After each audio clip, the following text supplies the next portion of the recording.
గుత్తాలు ఆకలి అవుతుంది సంపిపడి తింటాం ఎటైతే అటు నైట్ కూడా తినలేదు. ఆ హోటల్లో వేసేది కానీ ఫుడ్ అలా ఏం చేయలేదు. మొత్తానికి అయితే ఇచ్చిపాడు మొత్తం సంపిపడి తింటుంది మొత్తం. ఇదే అన్నమాట మా క్యాంటీన్. ఇది సంపితే కూడా ఇక మా మొత్తం అయితే 3 వడలు వేసుకున్నాం, ఒక గుడ్డ వేసుకున్నాం.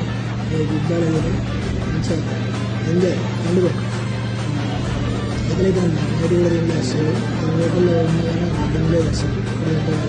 చంపిపడి మొత్తానికి కలిసి వీడియో జర సపోర్ట్ మొత్తం స్టార్ట్ చేస్తాం. లైవ్ ఏది ఏమైతే కామెంట్ చేయదు సపోర్ట్ చేస్తాను అంటున్నాను. మొత్తానికి అయితే ఛాయ్ తోటి అయితే ఫినిష్ చేస్తున్నా. సో వీడియో నచ్చినట్టయితే like, share, comment and subscribe కూడా చేసుకోర్రి. యూట్యూబ్ ఛానల్ కూడా ఉన్నది మనకు, విన్ను బ్లాగర్ అని చెప్పేసి. సో అది కూడా ఒకసారి వెళ్ళి చెక్అవుట్ చేయండి, అందులో వ్లాగ్స్ వస్తాయి. నచ్చితే చేయండి, నచ్చకపోతే ఇబ్బంది ఏం లేదు. ఓకే, థ్యాంక్ యూ మరి.